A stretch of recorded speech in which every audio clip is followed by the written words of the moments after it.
Hi, everybody. My name's Kristen Fletcher.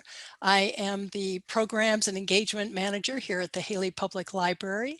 Tonight, Ketchum Fire Chief Bill McLaughlin will discuss this year's projected fire risk levels, how homes ignite, and ways homeowners valley-wide can reduce the risk of a wildfire damaging their homes and property. I always like to feature books that we have here at the library, so you can dive a little deeper if you want to. The first book I will recommend is called Fire in the Heart, a memoir of friendship, loss, and wildfire by Mary Emmerich. Mary describes her 25-year journey as a wildland firefighter and comes with high recommendations from Bill McLaughlin. The second book I'd like to recommend is Megafire, A Race to Extinguish a Deadly Epidemic of Flame by Michael Kotis. And Michael explains the science behind what causes the huge fires we're experiencing now and touches in with the homeowners in the fire's path and the efforts of firefighters to protect those homes and property.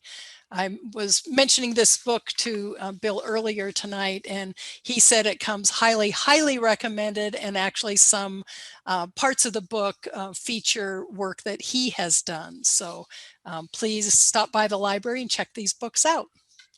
So it is my pleasure to introduce our speaker tonight. Bill McLaughlin is the chief of the Ketchum Fire Department. Before coming to the Wood River Valley, he spent 35 years fighting wildfires and helping communities develop wildfire preparedness plans across the country.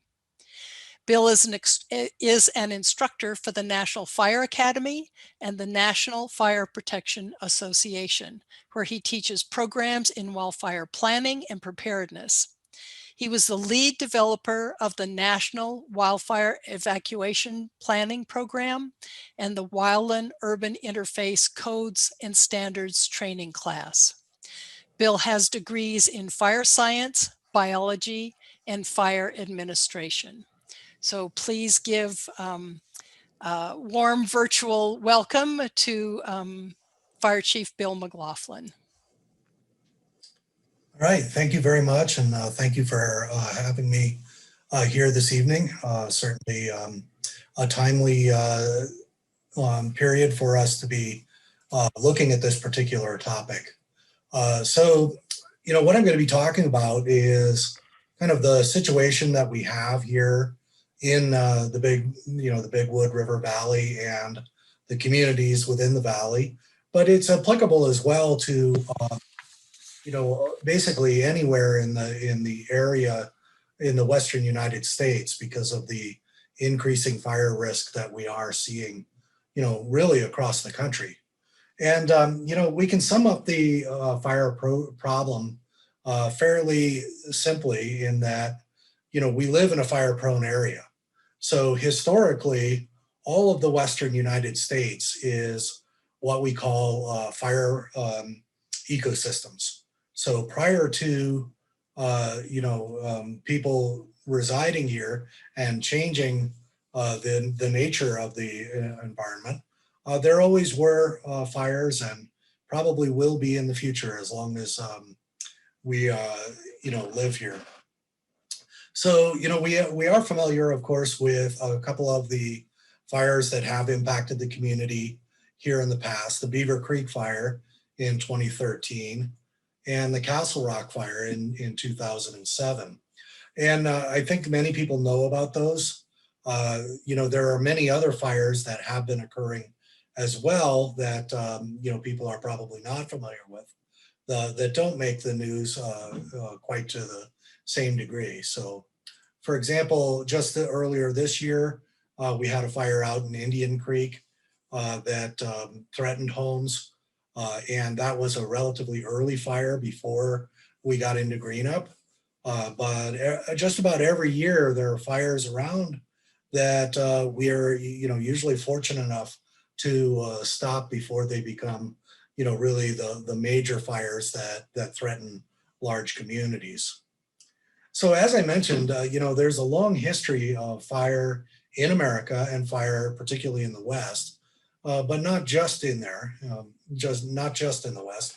it's really across the entire North American continent that we have a history of wildfire as being part of the environment. So as long as Europeans have been in this area and been in the West, they have taken an approach to largely to extinguish fires because that was a culture that they brought with them. And over the last few years, we've been seeing a trend, and this is something that I think that a lot of people recognize, and that is that, over the last 40 years or so, we have seen a very distinct trend upward, both in the number of fires and in the size of the fires in the Western United States. And that has certainly caused a lot of concern. It certainly, I believe, should. But we have to put it in the bigger picture of, fire in North America and understand kind of why we're in this situation and know kind of what we can do about it. So if we start looking back before our personal histories, our personal memory of fire, we see that there have been a number of, really significant fires that have happened and periods where there were fires that really were, very comparable or even worse than what we are currently seeing. The largest fire in North American history that we have documentation of was the Big Burn back in 1910. And that was a series of fires that all grew together to eventually burn 3 million acres, basically from Spokane into Montana. So the entire portion of the panhandle of Idaho burned across in that particular event. So certainly, the era of megafires has not been restricted simply to the last, 30 or 40 years. And if we look at the longer history of fire in the U.S., what we see is that we have this trend where fires have been increasing in size and intensity over the last 40 years. And prior to that, we had about 40 years of really very minimal fire activity that coincided with both a climatic period where the weather was more conducive to containing fires, and to a period where we had dramatically increased our firefighting capability. So the U.S. Forest Service came into effect essentially after the Big Burn, as we know it, largely to deal with these large fires. And for many years, they were highly successful. But our success rate as firefighters, of not just federal, but all firefighters, has started to diminish. And part of the reason for that is that if we look back before that period where we started to be effective at extinguishing wildfires, we saw that much, much more of the country burned every year. So while now a bad fire year is 10 million acres burning, the average prior to the real effort to contain fires was 40 to 50 million acres every year on average.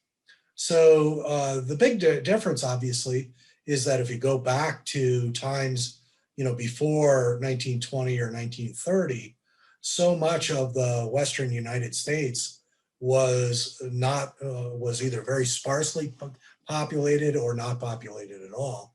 And so those fires had less impact on us as humans. Obviously the impact when we had those big fires was significant, and it was part of what led to our efforts to essentially change that landscape. One of the fires that I think that very few people know about, and it was kind of a fluke of history that it was largely unknown even at the time, but Peshtigo in Wisconsin had a fire back in 1871 that burned 1.2 million acres. And of course, this is Wisconsin, which we don't think of as a wildfire area. But between 1,500 and 2,500 people died in that particular fire. And the reason that we don't really remember it is because the Great Chicago Fire happened the same day. And part of the reason for both of them was because the weather conditions really came together very much in a similar manner to what happened during the Big Burn, where we had a long period of drought coupled with extended periods of hot summer days, and then major wind events occurring. So, we have had these big fires before, and they have threatened and burned over communities as long as we've been in North America, essentially. So, when we look at that, why is it since the 1970s that we are now becoming less effective at fighting wildfires? Well, and I can tell you it's not because technology has gone backwards, or because we've gone backwards in the number of firefighters or the amount of money that we put into fighting wildfires, but a number of factors have kind of made it so that even while we improve our ability to fight fires, we're losing ground on our ability to keep them from impacting our communities. And one of the biggest and most obvious is the warmer and drier conditions. As firefighters, we recognize and have recognized for many years that we are in a period of severe climatic change. Over the course of my career, I've certainly seen these changes in the conditions, where we're seeing temperatures above 100 in areas that 40 years ago had a maximum temperature of 80, 85 was the hottest it had ever been. And certainly it's drier. It's drier than it's been at any time, not only during my career, but during my lifetime, certainly. Another factor has been that we have essentially converted a lot of the forests by putting out the fires. We stopped fires from cleaning up the underbrush and grass in many areas. And that's led to forests that are very overgrown compared with what they were naturally when fire was allowed to have free reign on the environment. The third factor is that with more people come more fires. About 87% of all fires across the country are human caused. So, we have a lot more fire starts occurring, especially in the areas where people have moved out of cities and into areas that were either primarily agriculture, logging, or wildlands in the past. And then with that, there's more stress on the forest as well. And that stress has come largely from the first item there, the warmer, drier conditions that we've seen as, we've gone into this large, long-scale drought and global warming that has definitely impacted, the conditions that cause fires to grow. So, we look north of here to the Bitterroot Valley, and this is a really interesting area because they were fortunate enough that they had an opportunity to take some photos, starting back in 1909 of this particular site in the Bitterroot Valley, and took some pictures of this same site over time since then. So if you can see in 1909, when people were really just first getting to the Bitterroot Valley or settling it, other than obviously the natives that had used that area in the past, it was very much a ponderosa pine savanna, we call it, where it's largely grasslands, and periodically fires would burn through these grasslands under the forest. And these big trees were very, very hardy in terms of being able to withstand the fires. The ponderosa pine, Douglas fir, many of these species have adapted over long periods to be very fire resistant when they're mature. So the grass would burn through, it would clean out the brush, it'd clean out a lot of the young trees, and the older trees would then get the nutrients back into the ground that would then help them grow better. So now if we take a look at 1958, and again, this photo is taken from the exact same spot. And you can see that with the fire being excluded from this environment, we now have a lot more young trees that are growing up that would have probably died in those fires. And so it's changing from an oak savanna to a dense forest. And then finally in 1989, if you take a look at that same spot, you'll see that a few of those great ponderosas are still there in the background. But largely we've seen invasion of Douglas fir and other species that have started to move in that are helping to basically, again, convert this from an oak savanna kind of area to a dense overgrown forest. And you could look at that and say, well, it's okay to have some areas of dense forest, just as it's okay to have sagebrush and okay to have open savannas. But the problem that we have with that is that if we allow all of these areas to start growing up like this, then we get into situations where the fires are considerably more intense. So instead of a fire burning along the grasslands and cleaning that forest out, the same fire started by lightning now would soon be burning the tops of the trees, and even those 200- and 300-year-old ponderosas that have survived many fires over their lives are now threatened. So that's one of the major problems that we've seen in a lot of areas. And it's one of the reasons why we're trying to change some of how we deal with areas where fire is that don't necessarily threaten homes immediately.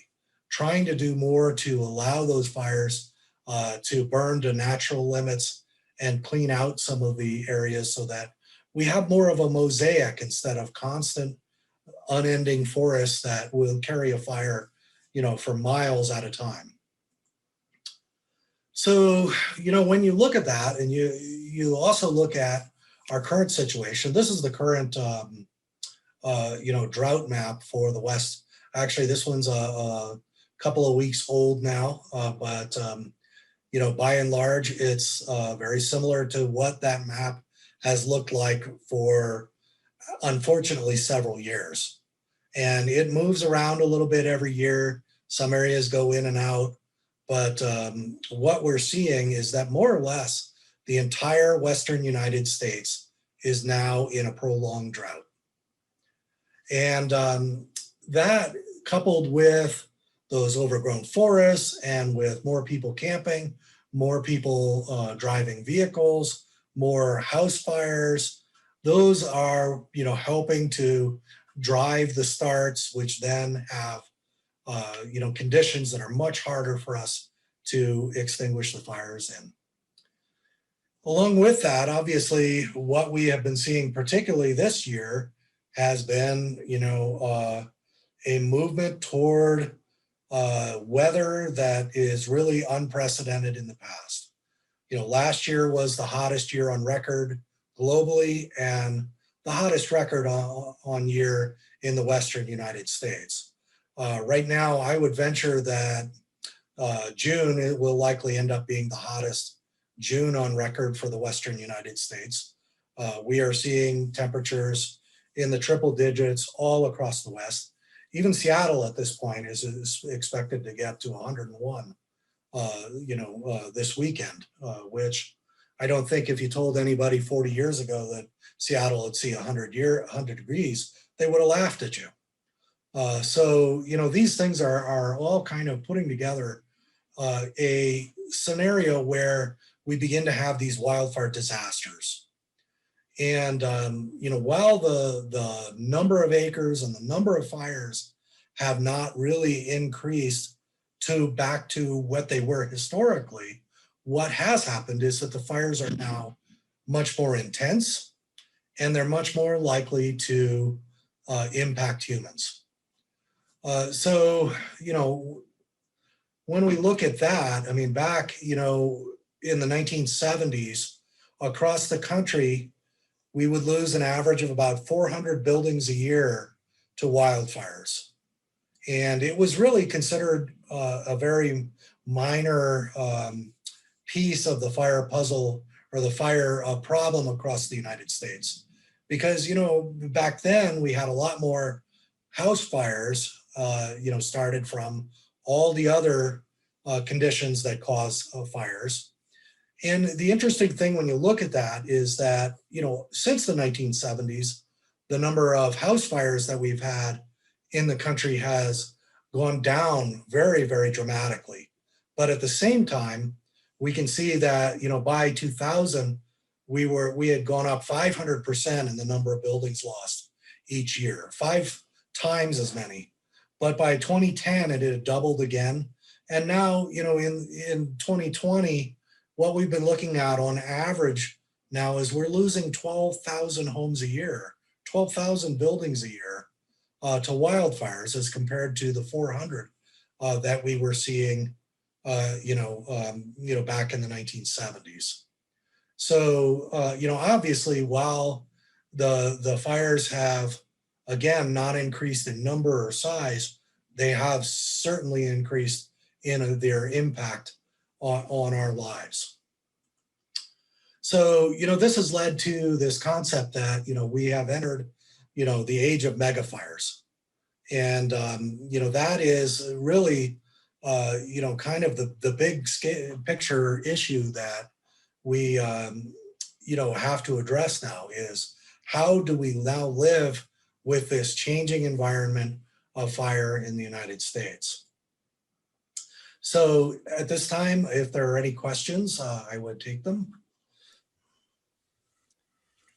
We don't have any questions right this second, Bill, but maybe I'll talk slowly and Okay. people can race to their keyboard and type something in. And we can also pick them up at the next Okay. break too as well. So Okay. if you're ready, I'll just continue on. Yep. I will just mute myself. Thank you. Okay. Thank you. Okay. So 2020. What does 2020 look like for wildfire season? Obviously, 2019 was exceptionally bad. 2017 was exceptionally bad. 2014 was exceptionally bad. 2012 and 2013 were exceptionally bad. We used to have these bad fire years about once every decade. But, now coming off of a decade of with 4 years of really, really significant impacts across the country, what does it look like for 2021? Well, normally I'd be telling you to ask me how the fire season is going to go when we get to the end, because often it's very hard for us to predict. Traditionally, I would even be able to say that this time of the year because it would still be relatively early in the fire season. But we've really lost having a fire season in the country anymore. Now fire is a year-round issue that just has certain peaks that coincide with weather in different parts of the country. So looking at 2021, again, so this is the updated drought map as of a few days ago. Again, pretty much the entire West and much of the northern Midwest now is, in a drought or has drought developing. And that even includes all the way out to the rainforests of the Olympic Peninsula. So when you get into those kind of conditions, it's dry. Obviously here in Idaho, the drought has been centered largely over Blaine and Custer counties. And we don't see any real change in that particular situation. So, when we look at that, we also want to look at, just about every day I'll go in and look at the daily weather, the 6-day forecast, the 14-day forecast, the 1-month forecast, and kind of the bigger picture. To sum it all up, between now and October, conditions will be hotter and drier than normal. So we don't really have any real picture ahead of us that shows that we're going to see any significant change. There will be, little, days when, like today, it's a little cooler, potentially, like today, almost rained. But by and large, we can anticipate that the summer will continue with a very similar pattern to what we've been seeing, which is with these high pressure systems, basically one following another into the area and creating, these domes of hot, dry air, particularly over the Great Basin, which has been where the majority of the fire problem this year has been. Utah, Colorado, Arizona, New Mexico are all currently experiencing very large fires. Arizona and New Mexico are getting very close to the monsoon season, so they very likely will go out of their peak season soon. However, we're not even close to our peak season here yet, and already fires are much more prevalent and larger than they would be this time of year. So at this point, we anticipate that it is going to be a very long, very active season. The forecast put out by the National Interagency Fire Center in Boise show basically the areas where they anticipate above normal risk for major fires occurring in the country. And you can see that again, by the time we move into August, the Southwest will have moved out of prime fire season. California will be just coming in. The Northwest will be hitting its peak. And obviously the Northern Rockies and the Northern Great Basin will all be very active, or have a potential for a very active fire season. This significant fire potential outlook includes all of the period basically from July 1 through October 1 for Blaine County. So in most years we would have a much shorter window where there was a potential for high risk of large fires. This year, that instead of being a few weeks, will be probably in the neighborhood of 3 to 4 months.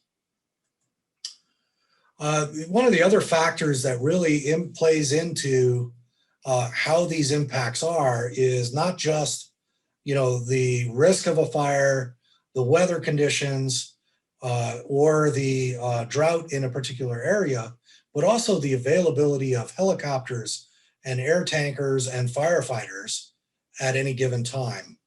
And the NIFC, the National Interagency Fire Center, tracks that on a basis of a preparedness level from 1, meaning it's very quiet, up to a PL of 5. And when we get up to a PL of 5, that means basically all of the resources in the country are committed somewhere. And we don't get to that level every year. Many years, it'll never get above a preparedness level 3. Last year was the longest in history that we spent at a PL of 5. With that, we went into PL 5 in mid-August and stayed there for about 50 days. Meaning that for about 50 days last year, if I had called up and said, I need 25 fire engines right now, I would get back a message saying, your request is unable to fill, UTF. And that happened quite a bit last year. Many of those fires in Oregon, they would put out a call and the answer would come back, nobody's available. Right now, we are at a PL4. And that is exceptionally early. We generally do not reach a PL4 until about mid-July each year. And again, many years we don't even reach that PL4.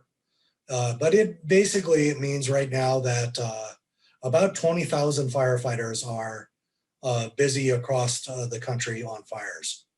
And so we are above 50% committed already, close to almost 3/4 of all of the resources in the country are already committed. And we don't have any real expectation that this is going to slow down. So each day we're seeing more and more fires added to the major fire briefing every morning.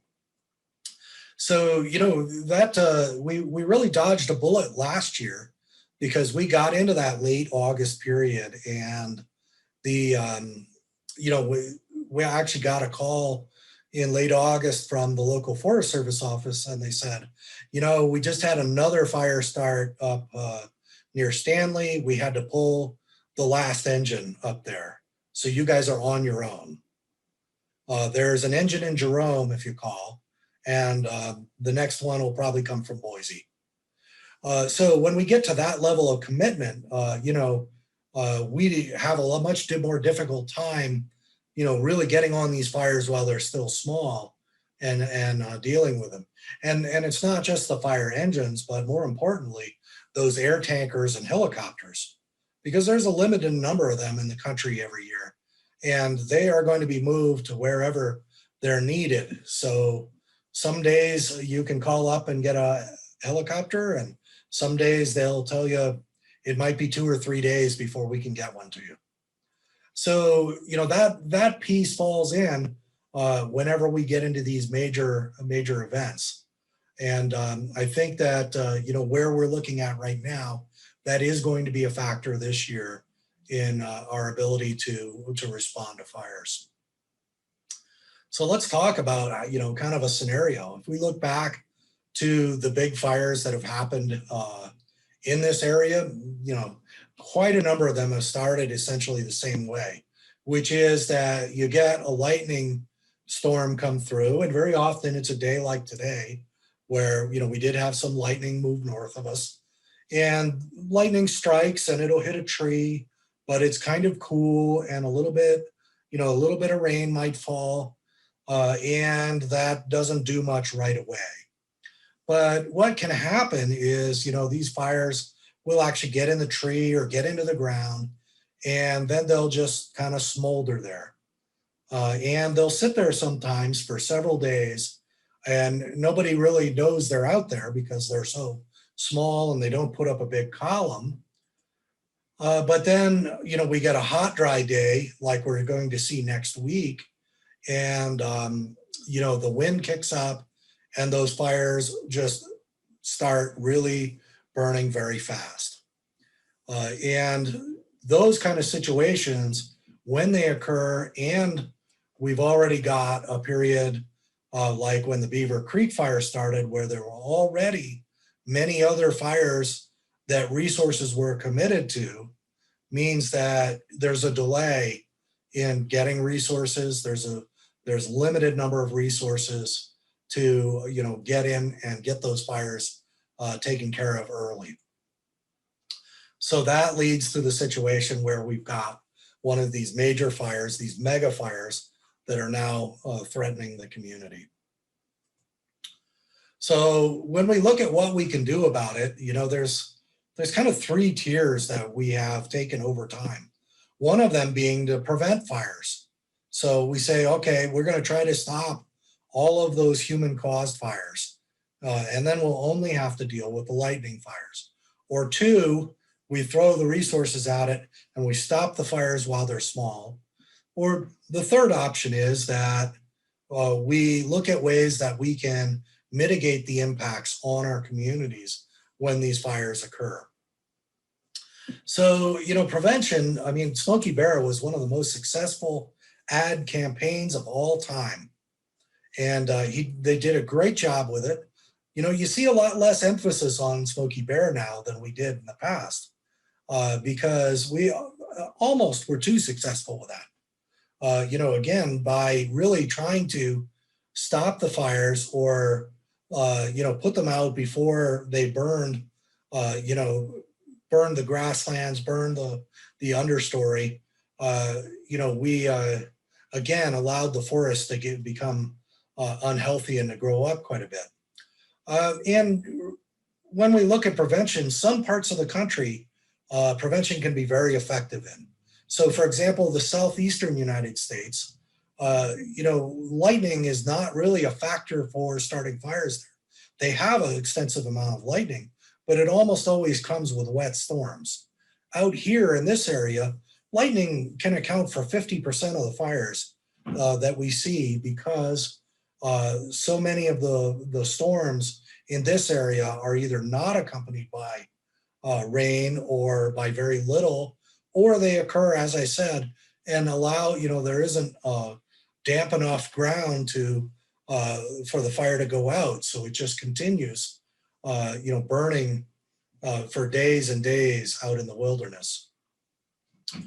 So, our second option is suppression. And, we do have resources that we can call on when we have the bigger fires.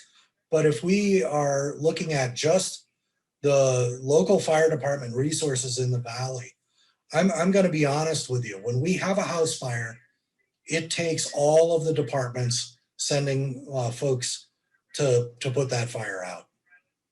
So if we had 2 house fires going at the same time in Blaine County, we're going to struggle to pull enough firefighters together. And we have enough firefighters to deal with, like in Indian Creek, 20 or 30 acre fire, usually if we have assistance from BLM or the Forest Service. And we have enough resources to, protect several homes from wildfires. Hold on just a second. You guys don't want to listen to the other stuff that's going on in the county. So we could protect 5 houses from a wildfire. But the problem is that we don't have the resources to do all of those at the same time. So if we had a 20 acre grass fire and 5 houses are threatened and 1 house has already started to burn, we're pretty much done. We have to let the house that's burning go. We'll try to protect the other houses and the fire is just going to get away from us. Or we're going to try to, contain that fire and potentially lose more homes. So, we can't really count on suppression with the kind of resources that we have available to us on, every single day. On a good day when we can pull, the Forest Service in, the BLM in, we can do better. But again, those resources are definitely not guaranteed because they have to be moved to where the fires are in Stanley or on the Boise National Forest or down in the South Hills south of Twin Falls. So by the time we get into fire season, as we're in now, many of the resources are already committed, and already half of the federal resources that we have here in the Valley are already committed elsewhere. So, again, I've mentioned this, by the time we got to mid-August last year, we hit a PL5, we ran out of resources, and it went on and on. And in fact, I drove down to Colorado right before Christmas, and there was ash raining on my house down there. So, we're getting into a situation not only where we have these, high risk periods where resources are committed, but we also have these periods where it didn't ever burn in Colorado in December in the old days. So now the fire season gets longer and longer, and especially the federal resources, they come on to work in June and they go home in October to their ski patrol jobs or whatever else they do. We don't have a national firefighting force that stays on year round to deal with these. All of the aircraft have seasonal contracts, and our fire season is getting longer than our resource season anymore. So that leaves mitigation as one of our better tools for dealing with these problems, because again, on a good day, we can prevent a fire. On a good day, we can extinguish a fire. But what happens on a bad day? Well, you have to fall back to, can your house survive if the fire comes to town? So let's take a look at, basically kind of this concept. How do houses catch fire?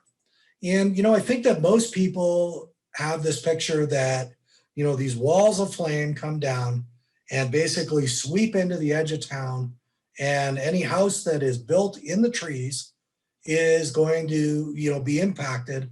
But if you're 3 blocks into town, you're okay because there isn't going to be a wall of flames there.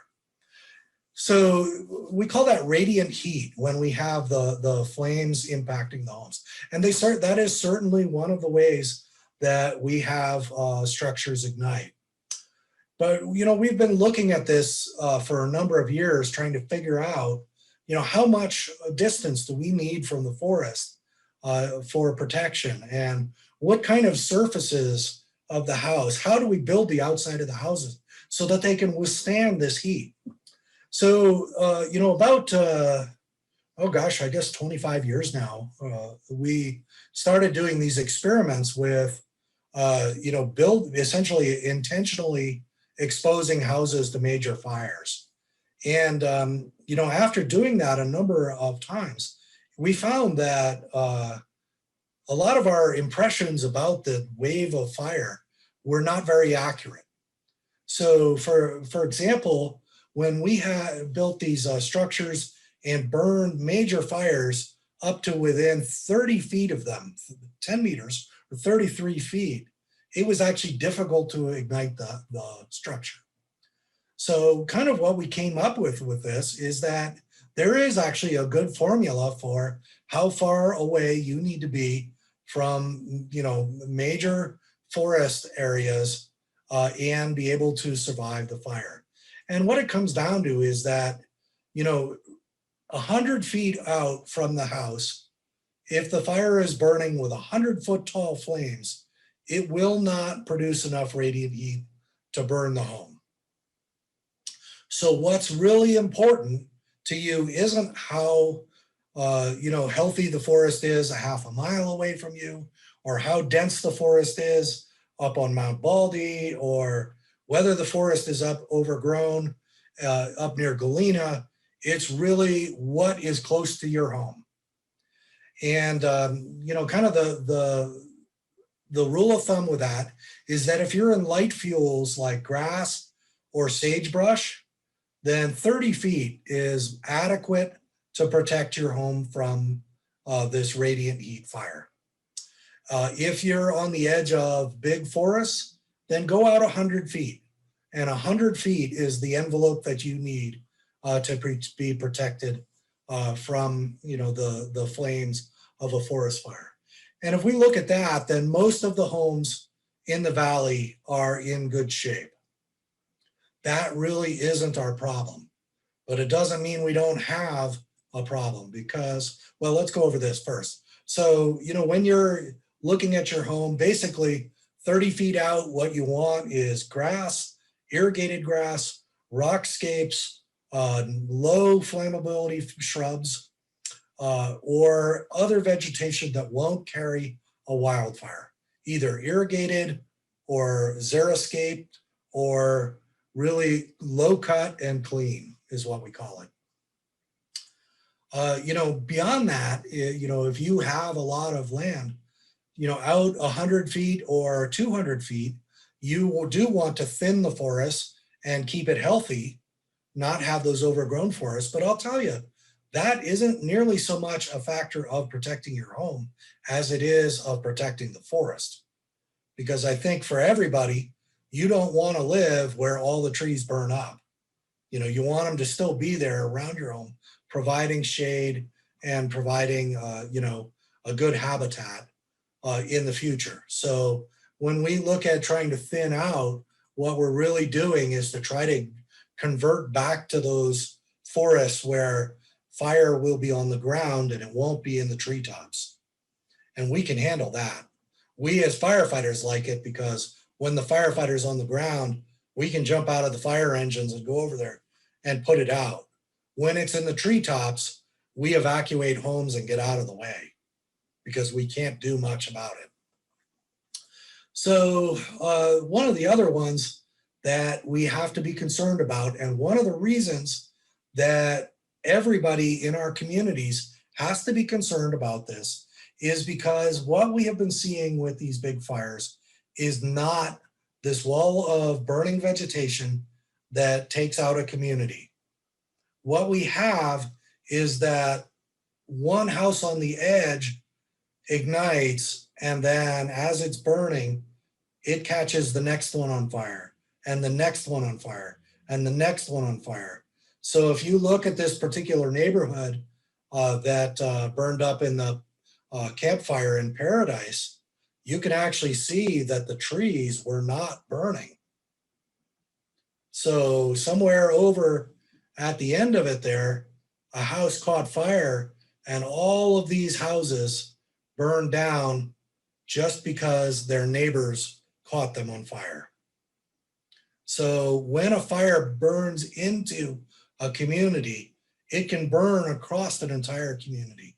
And we saw that with Santa Rosa in California, where a community that did not have forest adjacent to it, that did not have vegetation, burned hundreds and hundreds of homes. We saw it in Colorado Springs when embers landed on a handful of homes. They caught fire and the wind blew it through the entire neighborhood, and 250 houses burned up in 2 hours.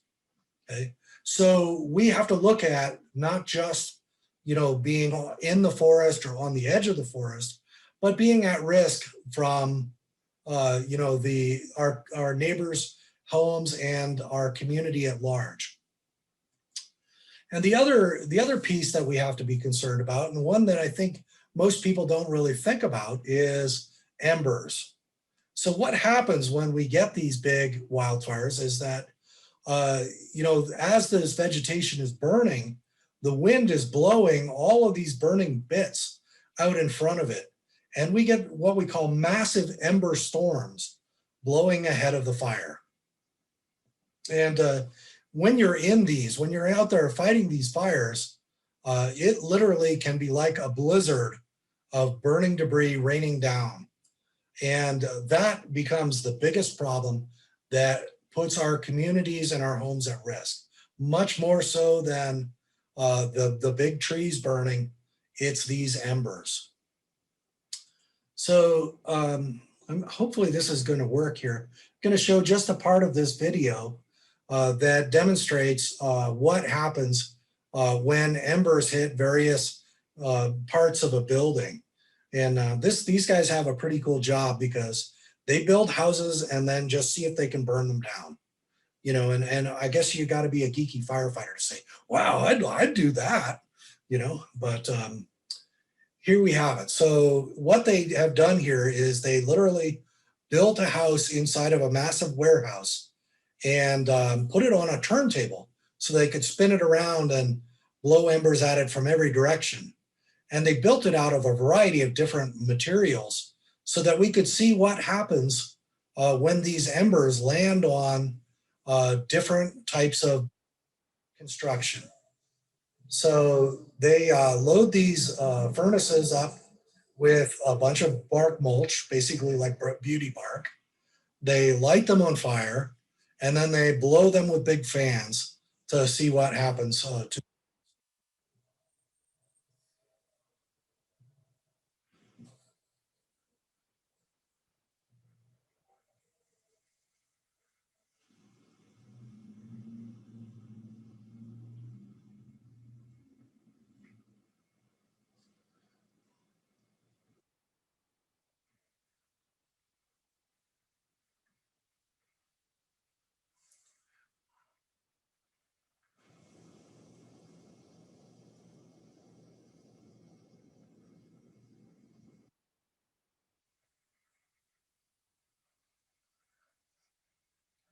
So you can see now that embers are landing on the roof.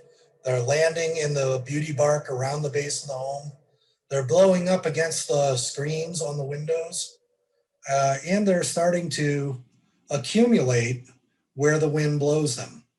And this is very similar to what we see in real fires. As these embers are blowing through a neighborhood pushed by 40 or 50-mile-an-hour winds, they're just landing at the base and starting to ignite the the beauty bark. They're igniting the small bushes. They're landing in the gutters and igniting the needles that have there. And what we see here, you can see that, for example, they've got vinyl gutters on part of it. They actually caught fire, it burned off. The fire is now burning against the side of the house. And the vinyl is starting to melt and fall off that places. There you can see with metal gutters on the other side, it's holding them there where they're, starting to ignite the edge of the roof.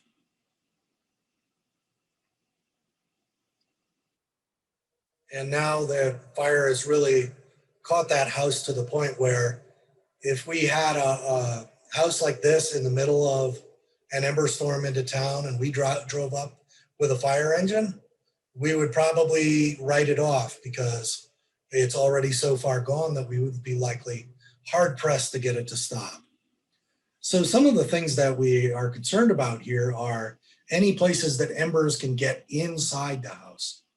So leave their windows open, during the winter and have to evacuate, and the window, and I'm guilty of it too. I don't have air conditioning, so I leave my windows open. If you have a risk of a wildfire on a given day, you've got to get those closed to protect against that.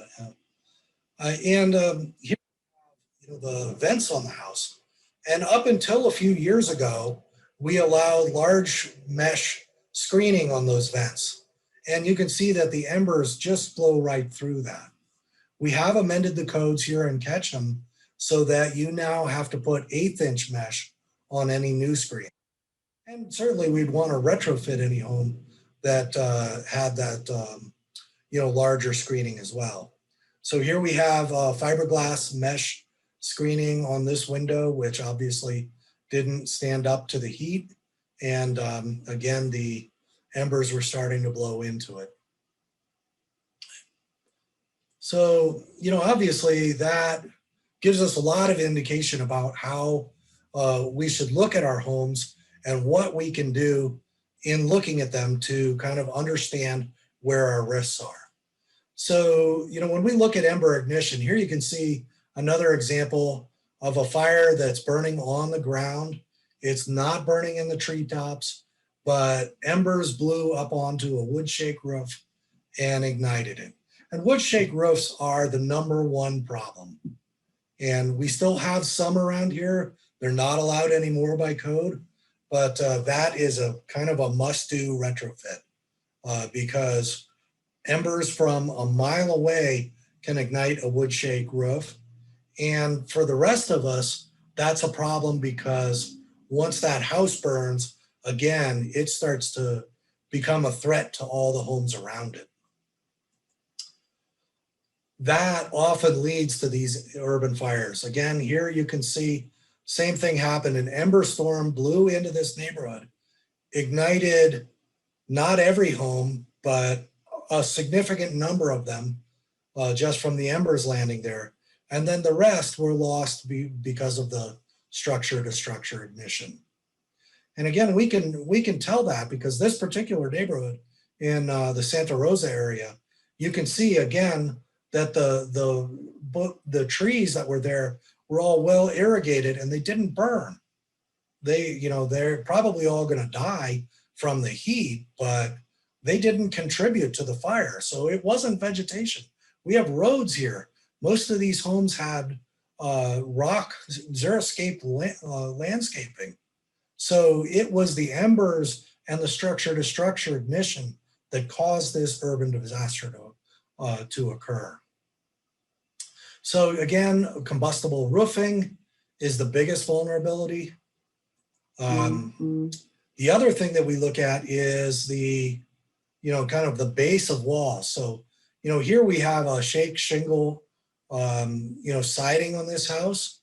And, if embers hit this wall, they'll actually bounce off before they can ignite it. But what they will do is accumulate at the bottom of the wall. So what we really recommend is that the bottom 18 inches of every house is non-combustible, either metal flashing, concrete, rock, even if you want a wood-sided house, you come up that first 1.5 feet with river rock and make it all nice and non-combustible around the base of it, so that the embers that land in there don't ignite the side of the wall. The other thing that we have with this White House here, you can see they have some vegetation that potentially could be a risk a few feet out, but they have laid down ground cloth, a weed cloth, and then covered that with rock for the first 18 inches out from the house, so that you don't have vegetation growing that close to the home. So that little 18-inch area there, the 18 inches on the wall, are one of the most critical places on the home. When we talk about that radiant heat and the 130 feet and the 100 feet, the interesting thing about it is that the heat impact on a home is the inverse square. And you don't have to remember back to high school math. Basically, it means that if you go from 1 foot to 2 foot away from a home, the amount of heat that's going to get to the house drops by a factor of 4. So you'll only get 1/4 the amount of heat from a fire that's 2 feet away than you will from a fire that's 1 foot away. So that first 18 inches, that first 2 feet is the most critical place to keep fire away from the house. And so if you do have pine trees, as you can see they've got here, we want both to make sure that they aren't close to the home, that there's a clearance of several feet, and also very importantly that they're trimmed up at the bottom so that embers that land in your landscaping don't catch those shrubs on fire and again create more heat close to the house.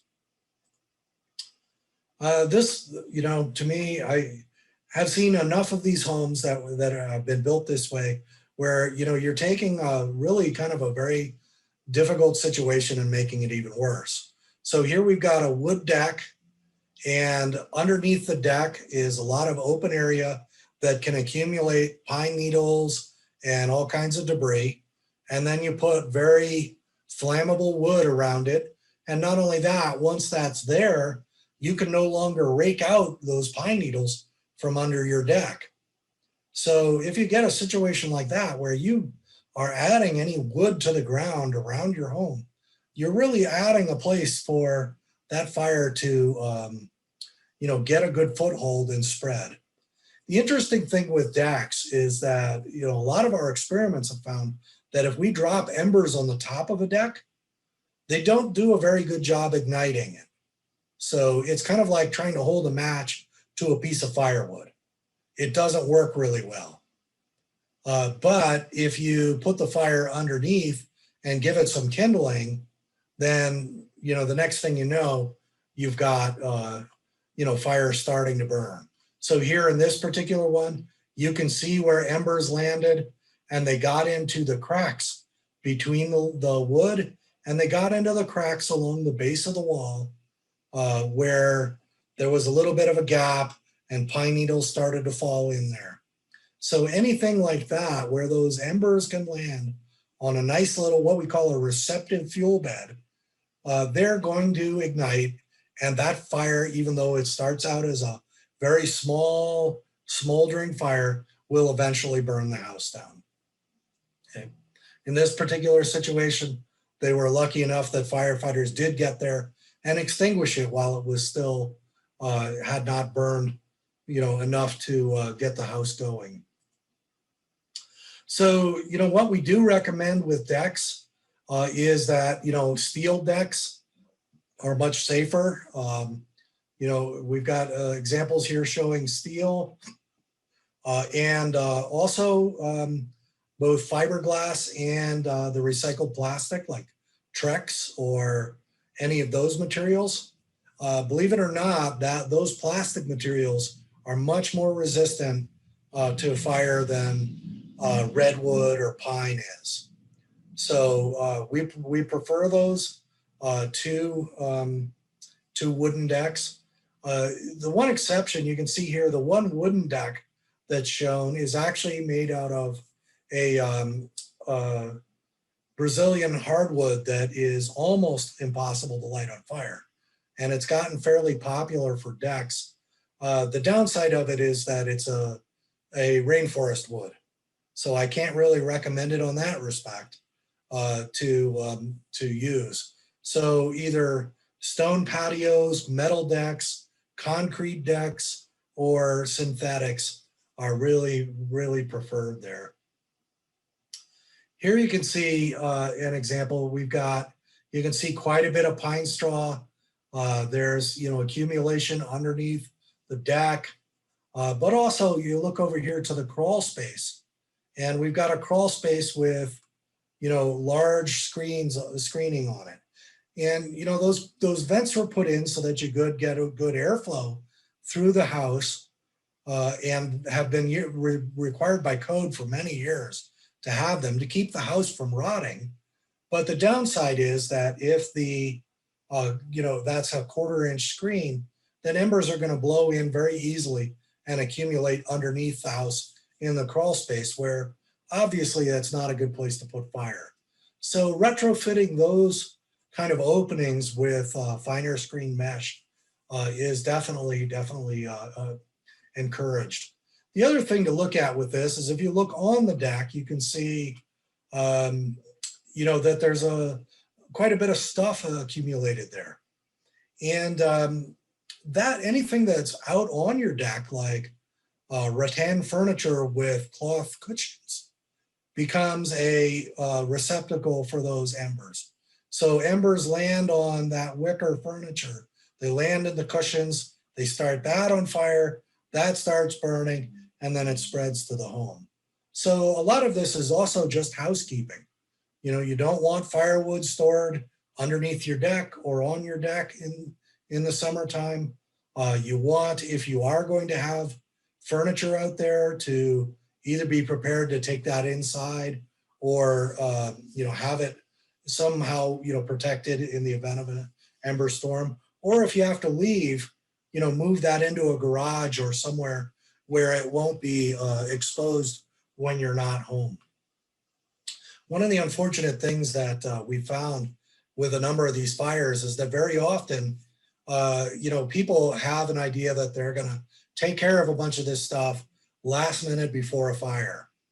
But then the fire starts and they're at work and they come down and we won't let them through the roadblock to get into their house because there's already a danger.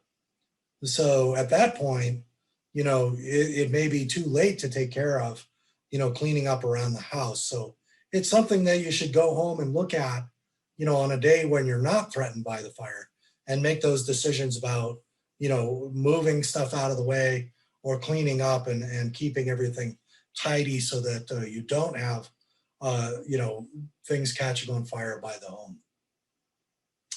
Windows is often a big question with folks, and we have two real issues with windows. One of them is that in a lot of areas, especially lower cost windows, are often made out of vinyl. And that vinyl is not very heat resistant.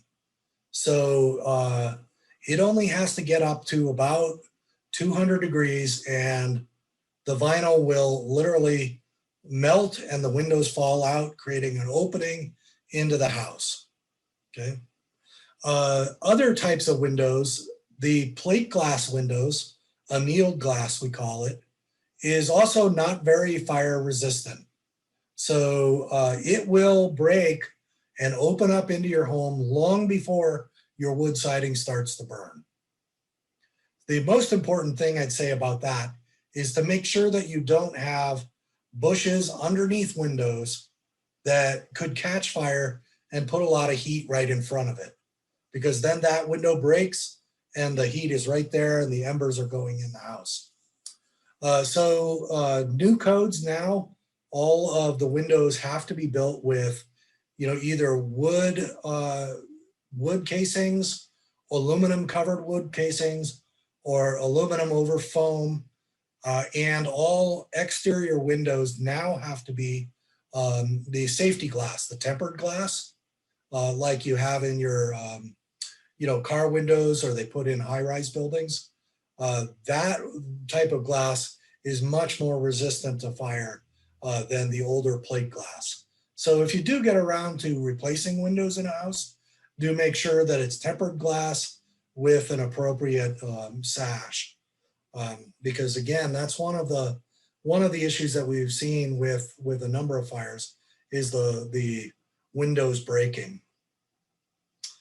And again, here you can see with this particular situation, we got some nice firewood there available for the winter time. It's a place where it stays dry, but you can imagine what happens when embers blow into the cracks in that firewood.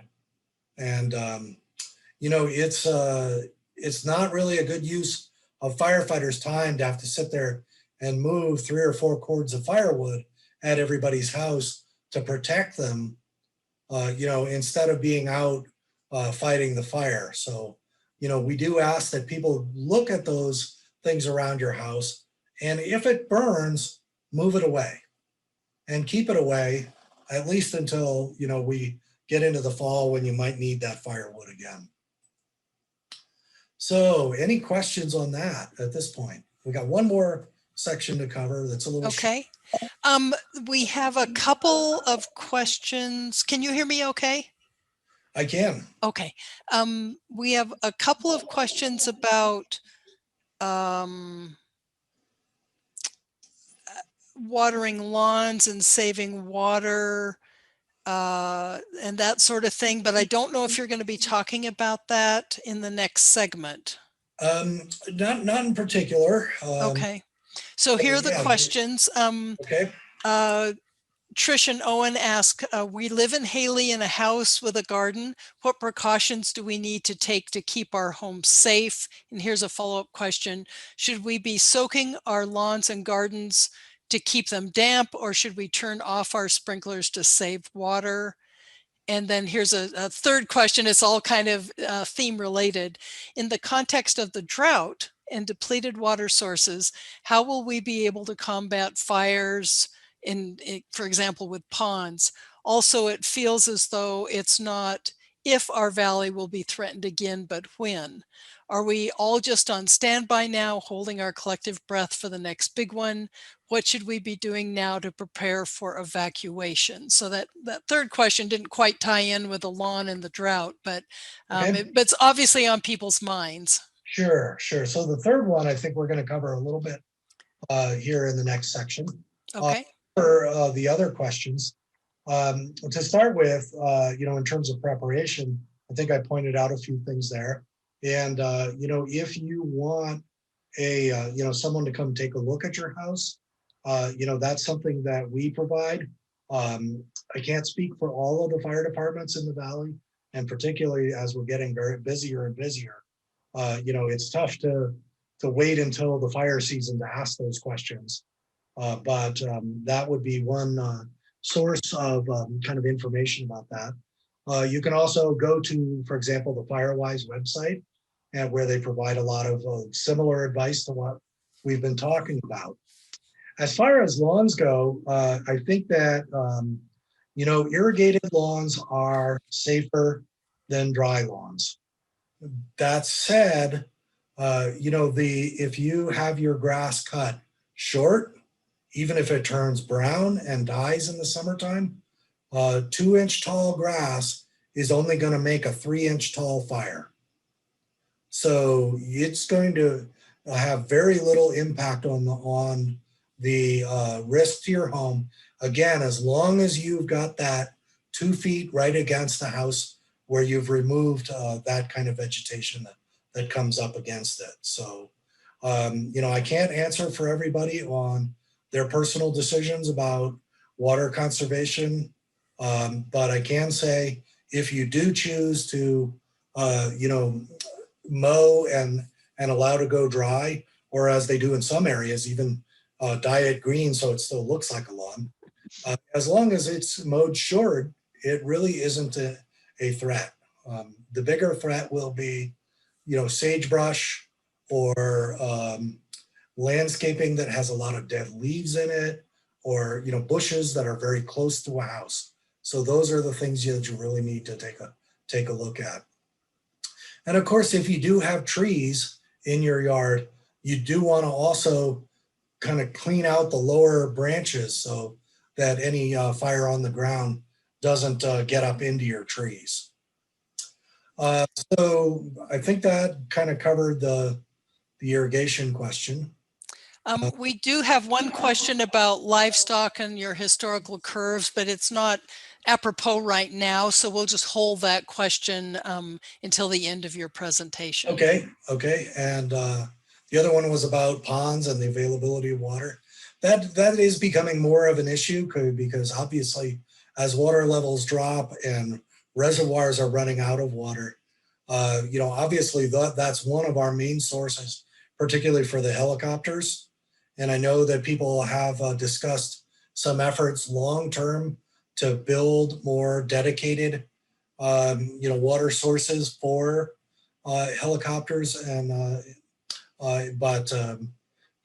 it is going to be a bit problematic. The good thing about it is that, they, with their fast turnaround times, even if, there are only a handful of ponds, 5 or 10 miles away, that's still within very close range for getting that water out. I don't think it's ever gotten as bad with, Magic Reservoir and many of the other water sources. So obviously it's concerning to us as firefighters this year as well. Great, thank you very much. Okay, so we'll carry on and then pick up the questions again. All right, so kind of what next? I mean, that's a little bit about some of the things that you can look at in your home. And when we talk about, kind of resolving this issue, we have to talk about a lot of strategies. And, one of them on the kind of the global level is, obviously global warming is a major factor in this drought conditions and the heating that we're seeing in the West. I don't know that even if we reverse that, that is going to have an impact, certainly in my lifetime, but possibly in my children's or our grandchildren's lifetime. The other one that I think needs to be addressed sooner rather than later is really addressing the forest management picture. And, what happens every year is that the federal government allocates a certain amount of money to the BLM, the BIA, the Department of the Interior, and the U.S. Forest Service. And much of that funding is designated to go to fuel projects to kind of deal with forest health, deal with restoration of ecosystems. But year after year, when we have bad fire seasons, that money is siphoned off to pay for the firefighting efforts. And only recently has there been any real effort to try to reverse that trend and to start, increasing the dedicated funding to protecting ecosystems. And, you got to remember with this that when we're protecting ecosystems, it's not just sage-grouse habitat, and it's not just black-footed ferret or spotted owl or anything else. By protecting those ecosystems, we are protecting our communities as well. Again, because what we want is historically to go back to forests that are like what you can see here, where they are burning the forest floor intentionally to keep it clean. And you can see that the fire does not even pose a significant risk to the firefighter who's walking next to it. So that is, definitely one of the major things that we need to do on the big scale. And, honestly, I mean, Donald Trump didn't get it exactly right when he talked about raking the forest, but he wasn't that far off. We really do need to be contributing quite a bit more to, kind of that forest management so that fires can burn 200 acres at a time and not 200,000 at a time. Okay. And that, that's going to take a pretty big political will. Right now, the acreage that is treated every year in the Western United States is counted at most in the 100,000 acre range. And usually it's more like tens of thousands of acres treated.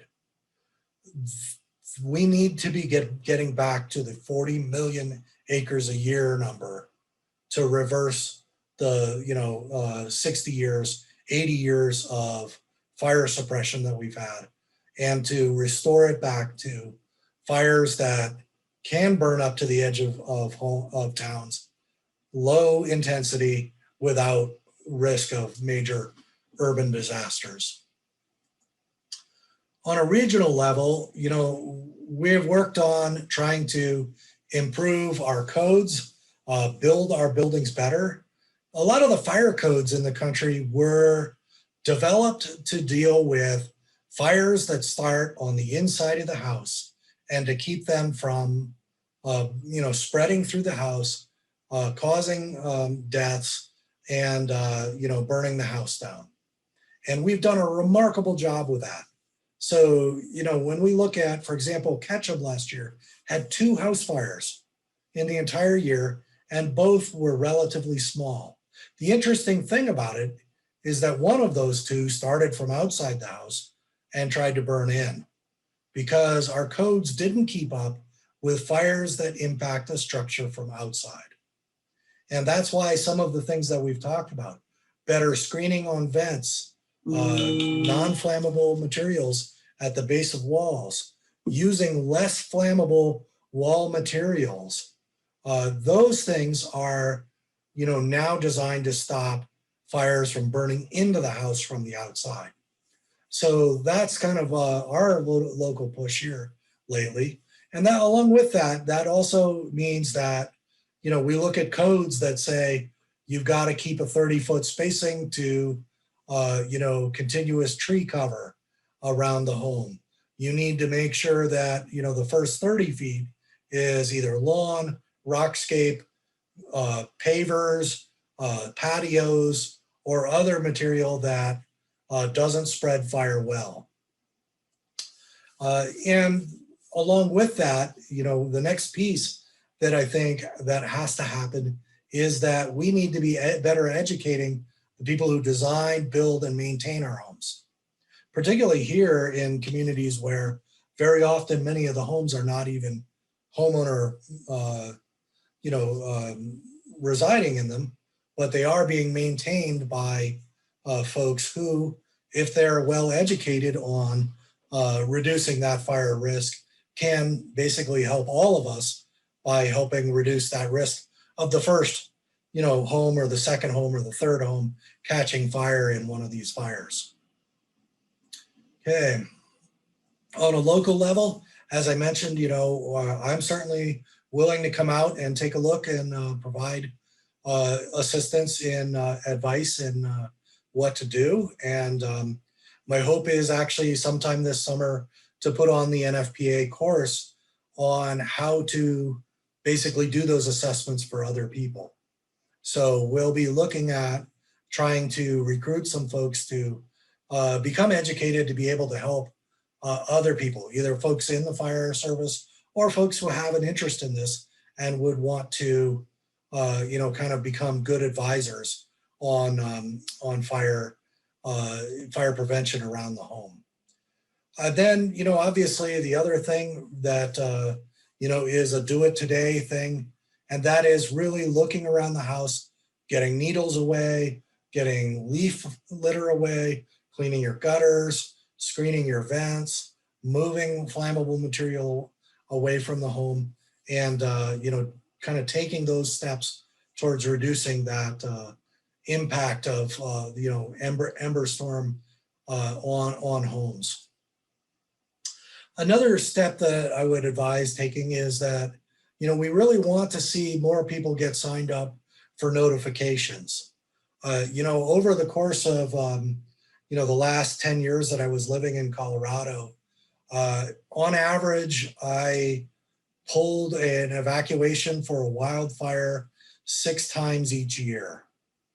And, unfortunately, even in an area that has frequent high intensity fires and a known risk, only about 1 out of every 3 people were signed up to be notified by the reverse 911 system. So we want to encourage people to get signed up so that you can get those alerts when we do have a fire and are sending out a pre-evacuation notice or an evacuation notice. And Code Red is the program that's used here in Blaine County. If you go to the Blaine County Sheriff's website, they do have a link directly to it so that you can sign up from there, and that will ensure that you get the appropriate notifications for Blaine County. The other thing is that it's the time now to really think about being prepared for potential evacuations. In a worst case scenario, we could potentially evacuate much or all of the valley. And we haven't ever reached that level yet, but that's essentially what we've been running into with some of the fires across the country. The first time that I got into a situation where, we were upwards of 1 million people evacuated was back in 2007 in Southern California. But now, we're starting to see evacuations of that level happening all the time. Paradise, California, we had about 88 people who died. The majority of them died during the evacuation. So, obviously it's something we have to take very seriously. And being prepared is essential because the sooner you can get out, the less likely it is that we're going to reach a point where fire is impacting the people who are trying to evacuate. So, one of the things that I point out to people is we have this thing called, the 5 Ps. And the first one is people. So the most important thing is that you're getting family out.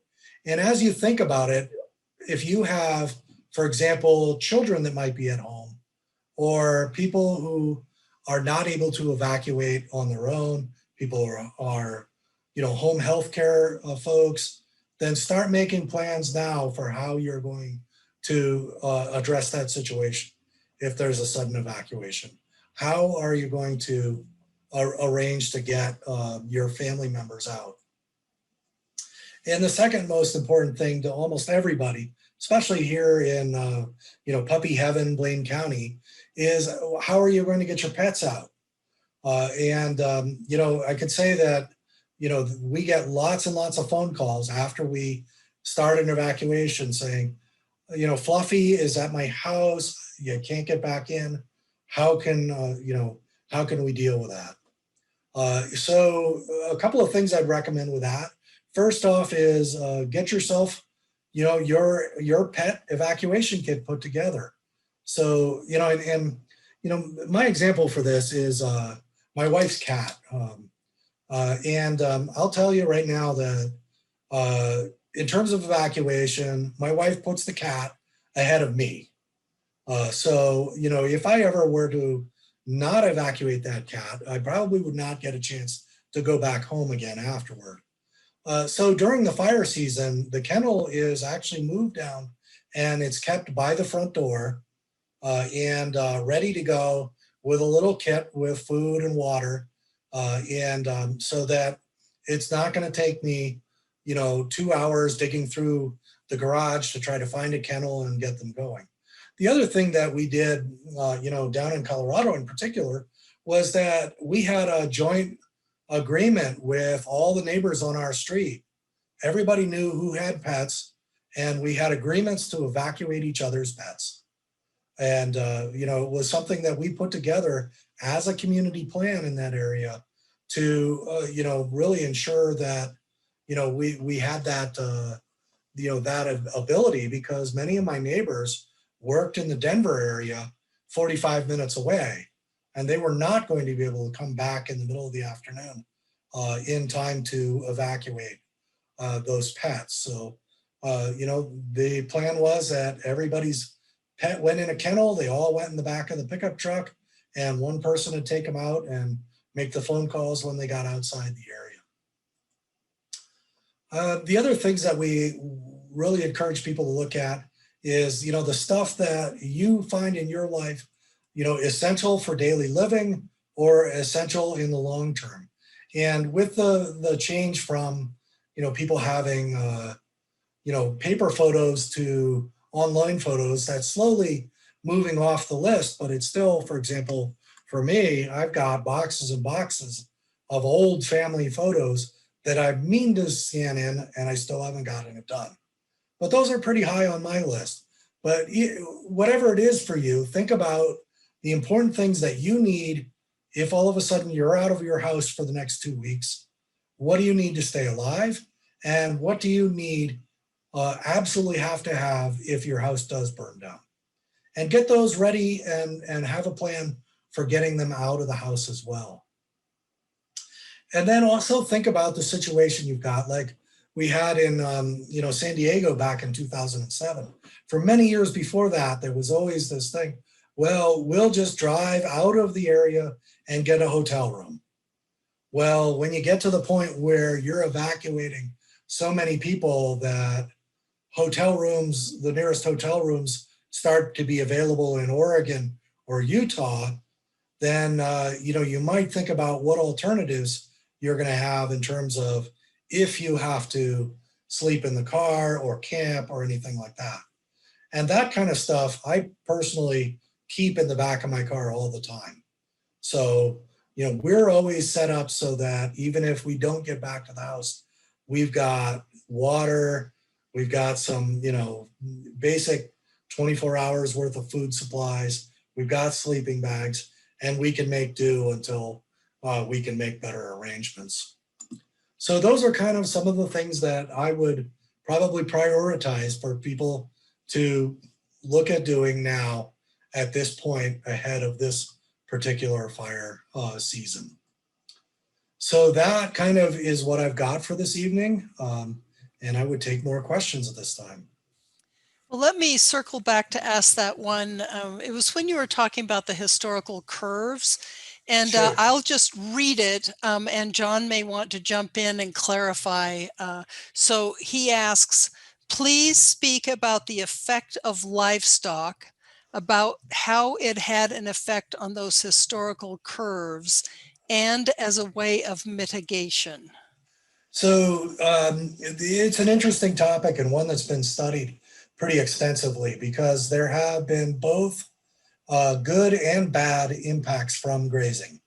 So grazing in many areas has allowed, fuel reduction. And in fact, grazing is still used specifically for it, particularly with goats, because goats are very indiscriminate. They'll eat everything. And they'll eat a lot of the stuff that neither sheep nor cattle like, but do burn.